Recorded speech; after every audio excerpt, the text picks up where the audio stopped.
नमस्कार बच्चों, इस वीडियो लेक्चर में हम लोग 40 मल्टीपल चॉइस क्वेश्चंस को डिस्कस करेंगे जो कि बहुत ही इंपॉर्टेंट टॉपिक के होने वाले हैं, जो कि इंडियन कॉन्स्टिट्यूशन का टॉपिक है जिसका नाम है कॉन्स्टिट्यूशनल अमेंडमेंट्स।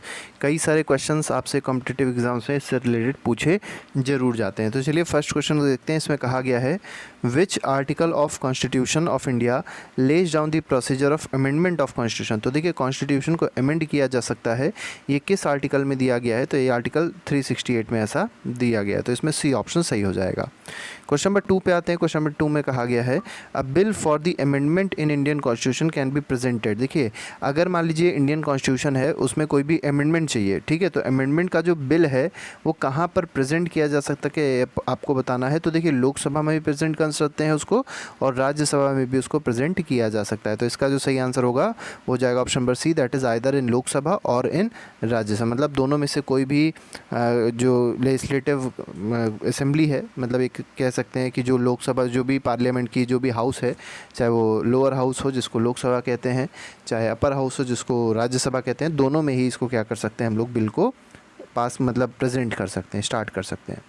क्वेश्चन नंबर 3 पे आते हैं। थर्ड क्वेश्चन में कहा गया the president power to veto a bill for amendment of constitution has been taken away by substituting the word shall be give his assent by which amendment. देखिए जो veto power थी, ठीक है, जो veto power है president की, कहीं ना कहीं उसका जो नाम है थोड़ा सा बदल दिया गया, और नाम क्या रख दिया, मतलब उसकी जगह जो वर्ड यूज़ किया गया वो क्या है, शैल गिव हिज एसेंट। मतलब जो प्रेसिडेंट है वो अपना एसेंट दे सकता है बिल को। तो ये जो बात आई है ये कौन से बिल से आई है, ये कौन से अमेंडमेंट से आई है?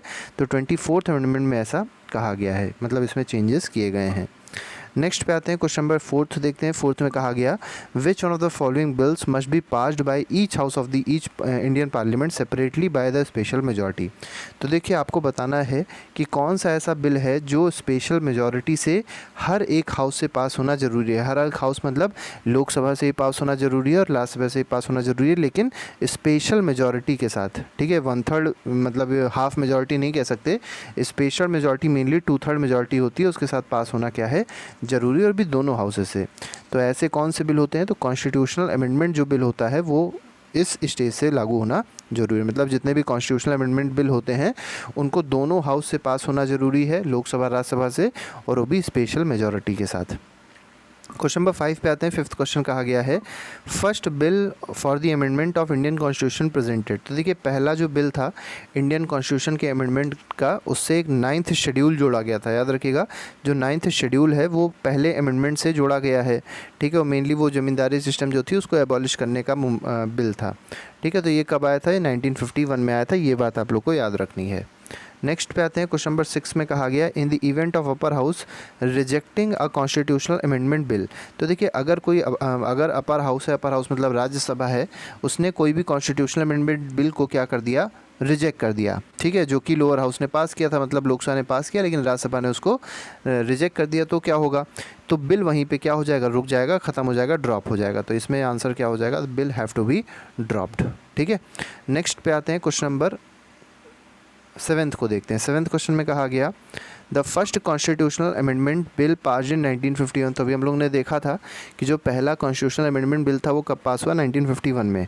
अभी किससे रिलेटेड था? तो protection of agrarian reforms in certain states. तो कुछ स्टेट्स में जो एग्रेरियन जो रिफॉर्म्स थे उससे रिलेटेड ये बिल था, मतलब जो ज़मींदारी सिस्टम थी उसको एबॉलिश जो किया गया था, वहीं उसी से रिलेटेड ये बिल आया था, ठीक है। 1951 में आया था, ये बात याद रखिएगा।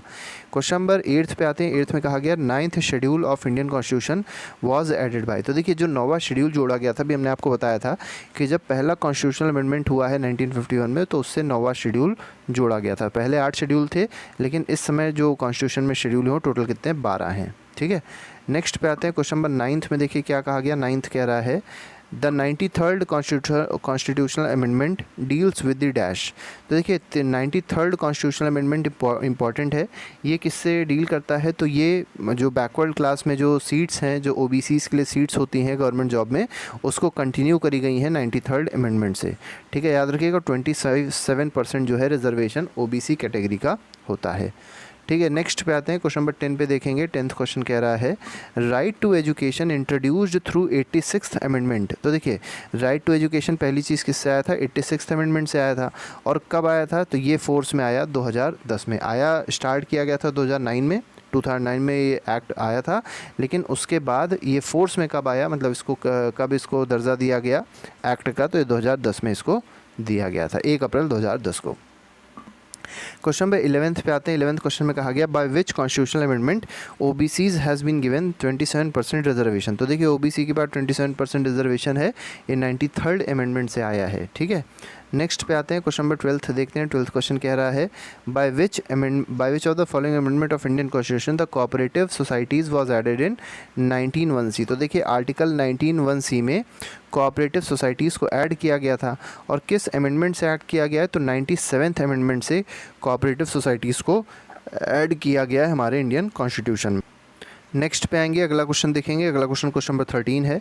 इसमें कहा गया which of the following amendment of constitution of India converts the union territory of Delhi into national capital region. तो देखिए एनसीआर जो दिल्ली है उसको एनसीआर में कन्वर्ट कर दिया गया था, तो ये किस अमेंडमेंट में आया, 69th अमेंडमेंट में ये काम हुआ था। ठीक है, 69th अमेंडमेंट में ये चीज़ लिखी गई है। नेक्स्ट पे आते हैं, विच of the following has band floor crossing by the members. अब देखिए फ्लोर क्रॉसिंग का मतलब ये है एंटी डिफेक्शन। ठीक है, दल बदलू जो कानून आया था वो किस कॉन्स्टिट्यूशनल अमेंडमेंट से आया था, तो 52nd कॉन्स्टिट्यूशनल अमेंडमेंट से आया था। तो इसका आंसर हो जाएगा ऑप्शन नंबर ए। और ये कौन सा शेड्यूल है, तो 10वें शेड्यूल में इसको जोड़ा गया था, ये भी आप लोग को याद रखना है, एंटी डिफेक्शन लॉ। नेक्स्ट पे आते हैं, क्वेश्चन नंबर 15 कह रहा है विच of the following constitutional amendment introduce anti defection provision. तो देखिए वही सेम चीज़ पूछी गई है, एंटी डिफेक्शन प्रोविजन कौन से कॉन्स्टिट्यूशनल अमेंडमेंट से जोड़ा गया, तो 52nd कॉन्स्टिट्यूशनल अमेंडमेंट से इसको जोड़ा गया था। नेक्स्ट पे आएंगे, क्वेश्चन नंबर 16 है। 52nd कॉन्स्टिट्यूशनल अमेंडमेंट ये किससे रिलेटेड है, तो एंटी डिफेक्शन लॉ से रिलेटेड है, तो इसमें defection will be the correct answer. Question number 17th पे आते हैं, अथॉरिटेटिव टेक्स्ट। तो जो अथॉरिटेटिव टेक्स्ट है of Indian constitution in Hindi, तो हिंदी में जो लिखा गया है was authorise to be published by which of the following constitutional amendment. तो हिंदी में पब्लिश जो किया गया था अथॉरिटेटिव टेक्स्ट इंडियन कॉन्स्टिट्यूशन का, वो किस अमेंडमेंट के थ्रू पब्लिश किया गया था, तो 58th अमेंडमेंट के थ्रू वो पब्लिश हुआ था। 1987 में 58th अमेंडमेंट आया था। Which of the following amendment to the constitution related to lowering the age of voters. तो देखिए पहले जो वोटिंग की एज हुआ करती थी वो 21 साल हुआ करती थी, बाद में इसको लोअर करके क्या कर दिया गया था, 18 ईयर्स कर दिया गया था, चाहे वो लोकसभा का इलेक्शन हो, चाहे वो लेजिस्लेटिव असेंबली जो कि स्टेट में होती है उसका इलेक्शन हो। तो ये कौन से अमेंडमेंट में किया गया था, तो 61st अमेंडमेंट में ये बात कही गई है। नेक्स्ट में आते हैं, क्वेश्चन नंबर 19 देखेंगे। 79th amendment of Indian constitution is related to. देखिए 79th जो अमेंडमेंट है इंडियन कॉन्स्टिट्यूशन का, ये किससे रिलेटेड है, तो ये रिलेटेड है reservation of SC and ST in Lok Sabha and legislative assembly. तो देखिए जो लोकसभा और लेजिस्लेटिव असेंबली होती है उसमें शेड्यूल कास्ट और शेड्यूल ट्राइब की जो सीटें होती हैं वो क्या होती हैं, रिजर्व्ड होती हैं। और ये किस में लिखा गया है, तो ये 79th अमेंडमेंट में ऐसा बोला गया है। नेक्स्ट पे आते हैं, क्वेश्चन नंबर 20 कह रहा है which constitutional amendment make provision for the reservation. वही सेम क्वेश्चन पूछ लिया गया है कि SC ST का जो रिजर्वेशन है, ठीक है, लोकसभा और लेजिस्लेटिव असेंबली की सीट्स पे, वो कौन से कॉन्स्टिट्यूशनल अमेंडमेंट में है, 79th कॉन्स्टिट्यूशनल अमेंडमेंट में वो बात करी गई है। Next bank question number 21 the basic structure of constitution of India implies that. तो देखिए बेसिक स्ट्रक्चर जो होता है इंडियन कॉन्स्टिट्यूशन का, इसका मतलब क्या है, इसका मतलब ये है कि कुछ फीचर्स ऐसे हैं कॉन्स्टिट्यूशन के जिनको बिल्कुल भी चेंज नहीं किया सकता है, जिनको हटाया नहीं जा सकता है। तो इसमें ए ऑप्शन जो होगा that will be the correct answer. Next पे आएंगे, क्वेश्चन नंबर 22 में देख लेते हैं केशव नंदा भारती केस। तो देखिए Kesavananda Bharati versus state of Kerala case आया था। इसमें आपको बताना है इम्पॉर्टेंट क्यों है, ठीक है, क्योंकि इसमें क्या हुआ था, supreme court interpreted the basic features of constitution. मतलब सुप्रीम कोर्ट ने बताया था कि बेसिक फीचर्स ऑफ कॉन्स्टिट्यूशन क्या होते हैं, और यहाँ पर थोड़े बहुत चेंजेस भी किए गए थे। नेक्स्ट पे आते हैं, क्वेश्चन नंबर 23 में आते हैं। क्वेश्चन नंबर 23 क्या कह रहा है, the Supreme Court of India enunciated the doctrine of basic structure of constitution. तो देखिए जो doctrine of basic structure of constitution है किसमें बताया गया था, तो केशव नंदा भारती केस में बताया गया था 1973 के। याद रखिएगा, बहुत ही इंपॉर्टेंट क्वेश्चन है। क्वेश्चन नंबर 24 में आते हैं, India who is competent to amend the fundamental rights of citizen. तो देखिए फंडामेंटल राइट्स को अमेंड करने की जो कॉम्पिटेंट अथॉरिटी है वो कौन है, तो वो है पार्लियामेंट। ठीक है। फंडामेंटल राइट्स को कौन अमेंड कर सकता है? सिर्फ और सिर्फ पार्लियामेंट ही अमेंड कर सकता है। 25th में आते हैं, in which of the following case the Supreme Court limited the power of Parliament to amend the constitution for the first time. तो देखिए कॉन्स्टिट्यूशन जो था उसको पहली बार अमेंड किया गया था, पावर ऑफ पार्लियामेंट है, ठीक है, उसको लिमिट कर दिया गया था। Supreme Court limited power of parliament को क्या कर दिया था? लिमिट कर दिया गया था, ठीक है। और ये किससे लिमिट किया गया था? तो केशव नंदा भारती केस में इसको लिमिट कर दिया गया था। मतलब इनके केस के हिसाब से जो पार्लियामेंट था वो अब कोई भी चीज़ को अमेंड नहीं कर सकता है, उसके लिए भी एक लिमिटेशंस हैं। नेक्स्ट पे आते हैं, क्वेश्चन नंबर 26 देखेंगे। क्वेश्चन नंबर 26 में कहा गया which of the following constitutional amendment act was termed as mini constitution. तो मिनी कॉन्स्टिट्यूशन किसको कहा गया? 42nd अमेंडमेंट को कहा गया, और ये कब आया था? 1976 में आया था, याद रखिएगा 42nd अमेंडमेंट, और इसको क्या कहा गया है? मिनी कॉन्स्टिट्यूशन भी कहा गया है। क्वेश्चन नंबर 27 पे आते हैं। 27 में क्वेश्चन में कहा गया which amendment of constitution provides that no law passed to give effect to directive principles of DPSP contained in Article 39 B and C shall be deemed to be void on the ground that it abridges the right conferred by the Article 25 and 19। तो देखिए जो answer है इसका 25th amendment है, याद रखिएगा। Next पे आते हैं 28th में कहा गया कॉन्स्टिट्यूशनल अमेंडमेंट फंडामेंटल ड्यूटीज़ से कौन सा रिलेटेड है अमेंडमेंट? ये है 42nd अमेंडमेंट, ठीक है। तो स्वर्ण सिंह कमेटी से आया था फंडामेंटल ड्यूटी, लेकिन ये फंडामेंटल ड्यूटी को हमारे भारत के कॉन्स्टिट्यूशन में किस कॉन्स्टिट्यूशनल अमेंडमेंट से जोड़ा गया है? तो 42nd कॉन्स्टिट्यूशनल अमेंडमेंट से इसको जोड़ा गया है फंडामेंटल ड्यूटी को। नेक्स्ट पे आते हैं, क्वेश्चन नंबर 29 कह रहा है which constitutional amendment bifurcated the combined national commission for SC and STs। तो देखिए SC और STs जो है उसको बाइफरकेट कर दिया गया था, दो अलग अलग बॉडीज़ बनाई गई थी। तो एक इसमें हुआ था 89th अमेंडमेंट में ऐसा हुआ था। नेक्स्ट पे आते हैं fundamental duties mentioned in constitution. तो फंडामेंटल ड्यूटीज़ जो है हमारे कॉन्स्टिट्यूशन में वो 42nd अमेंडमेंट में मेंशन करी गई। 42nd कॉन्स्टिट्यूशनल अमेंडमेंट में इसको अंदर लाए हैं कॉन्स्टिट्यूशन के, ठीक है। 31st में आते हैं, इसमें 98th कॉन्स्टिट्यूशनल अमेंडमेंट बताना है किससे रिलेटेड है। तो यहाँ पर NJAC का इस्टेब्लिशमेंट हुआ था। तो कॉन्स्टिट्यूशन ऑफ NJAC मतलब होता है नेशनल जुडिशियल कमीशन का यहाँ पर कॉन्स्टिट्यूशन के बारे में कहा गया 98th अमेंडमेंट में, ठीक है। 97th अमेंडमेंट किससे रिलेटेड है? तो 97th कॉन्स्टिट्यूशनल अमेंडमेंट जो 2012 में आया, ये रिलेटेड है किससे? Organisation and working of cooperative societies. तो याद रखिएगा 98th अभी हमने देखा था, फिर 97th किससे रिलेटेड है? रिलेटेड है कोऑपरेटिव सोसाइटीज़ की वर्किंग और ऑर्गेनाइजेशन से, ठीक है। 33rd पे आते हैं। 33rd कह रहा है by which constitutional amendment the number of central ministers has been limited to 15%। तो देखिए आपको पता होगा जो टोटल मिनिस्टर्स हो सकते हैं 15% हो सकते हैं। जितनी भी सीट्स हैं लोकसभा में या जितनी भी सीट्स हैं लेजिस्लेटिव असेंबली में 15% से ज़्यादा नहीं हो सकते। जैसे मान लिया लोकसभा लेजिस्लेटिव असेंबली में सीट 100 हैं, तो उस स्टेट में जिस स्टेट में सीट 100 हैं उसमें सिर्फ 15 टोटल मिनिस्टर्स हो सकते हैं, ठीक है। इसी तरीके से सेंटर पे भी होता है, मतलब यूनियन में भी होता है। अगर 545 सीट्स हैं तो 545 का 15% ही आपके मिनिस्टर्स हो सकते हैं। तो ये किस में कहा गया? 91st अमेंडमेंट में ये चीज़ करी गई है। नेक्स्ट पे आते हैं, क्वेश्चन नंबर 34 कह रहा है विच of the following amendment of Indian constitution limit the size of union ministry. तो देखिए 91st अमेंडमेंट क्या कर रहा है? 15% साइज़ बना रहा है, ठीक है। इसने कहा है कि जो टोटल मिनिस्टर्स हो सकते हैं, यूनियन मिनिस्टर जो हो सकते हैं, कितने हो सकते हैं? 15% ही हो सकते हैं। तो ये किस में कहा गया? 91st अमेंडमेंट में चीज़ कही गई है। नेक्स्ट पे आते हैं, सिक्किम एक न्यू स्टेट बना था, किस अमेंडमेंट से बना था? तो 36 अमेंडमेंट से, याद रखिएगा सिक्किम एक नया स्टेट बना था। और सिक्किम की राजधानी क्या है? तो गंगटोक है। नेक्स्ट पे आते हैं, मिज़ोरम जो है, मिज़ोरम की राजधानी आइजवाल है। अब यहाँ पर जो स्टेटस दिया गया था स्टेट का, कोई किस कॉन्स्टिट्यूशनल अमेंडमेंट से दिया गया? तो 53rd से दिया गया है। तो 36वें से किसको दिया गया? सिक्किम को दिया गया है। 53rd से किसको दिया गया? मिज़ोरम को दिया गया है। नेक्स्ट पे आते हैं, क्वेश्चन नंबर 37 में कहा गया which amendment to the constitution inserted a new article 21A। तो देखिए 21A जो है वो राइट टू एजुकेशन से रिलेटेड है, और ये किस अमेंडमेंट में इंसर्ट किया गया है? तो 86th अमेंडमेंट में इसको इंसर्ट किया गया। याद रखिएगा कि राइट टू एजुकेशन आपसे पूछा जा सकता है, बहुत ही इंपॉर्टेंट है। तो ये किस अमेंडमेंट से इंसर्ट किया गया? तो 86th अमेंडमेंट से इसको इंसर्ट किया गया है। 38th पे आते हैं, इसमें कहा गया an amendment to constitution of India can be initiated by. तो देखिए अगर कॉन्स्टिट्यूशन ऑफ इंडिया में कोई अमेंडमेंट होना है तो इसको इनिशिएट लोकसभा में भी कराया जा सकता है, राज्यसभा में किया जा सकता है और स्टेट लेजिस्लेचर में भी किया जा सकता है। तो इन तीनों में किया जा सकता है, प्रेसिडेंट इनिशिएट नहीं कर सकता। तो इसमें बी ऑप्शन सही हो जाएगा। क्वेश्चन नंबर 39 पे आते हैं। 39 क्वेश्चन देखेंगे, कुछ ही क्वेश्चन और बचे हैं, ठीक है। 39 क्वेश्चन में कहा गया कंसीडर द फॉलोइंग स्टेटमेंट्स। अब देखिए यहाँ पर कुछ आपको स्टेटमेंट्स दिए गए हैं, आपको बताना है कौन सा स्टेटमेंट सही है, ठीक है। तो देखिए पहला स्टेटमेंट क्या कहा गया, पहले स्टेटमेंट में कहा गया है an amendment to constitution of India can be initiated by the introduction of bill in Lok Sabha only. तो लोकसभा में ही नहीं कर सकते हैं, लोकसभा भी हो सकता है, राज्यसभा भी हो सकता है, लेजिस्लेटिव असेंबली भी हो सकती है। तो ये स्टेटमेंट आपका गलत है।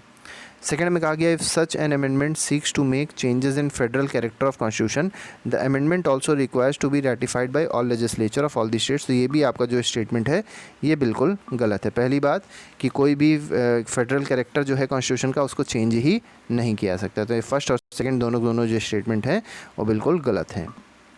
43rd क्वेश्चन पे आते हैं। नेक्स्ट क्वेश्चन देखते हैं, इसमें क्या कहा गया, कंसीडर द फॉलोइंग स्टेटमेंट। देखिए इसमें जो पहला स्टेटमेंट कहा गया in article 368 two methods of constitutional amendment are mention. तो आर्टिकल 368 में क्या दो मेथड मेंशन किए गए कॉन्स्टिट्यूशनल अमेंडमेंट? तो बिल्कुल दो मेथड मेंशन किए गए हैं, एक सिंपल मेजॉरिटी मेथड होता है, एक स्पेशल मेजॉरिटी होती है। नेक्स्ट में कहा गया constitutional amendment can be initiated only in Lok Sabha. गलत है, किसी में भी हो सकता है, लोकसभा, राज्यसभा, लेजिस्लेटिव असेंबली कहीं भी हो सकता है।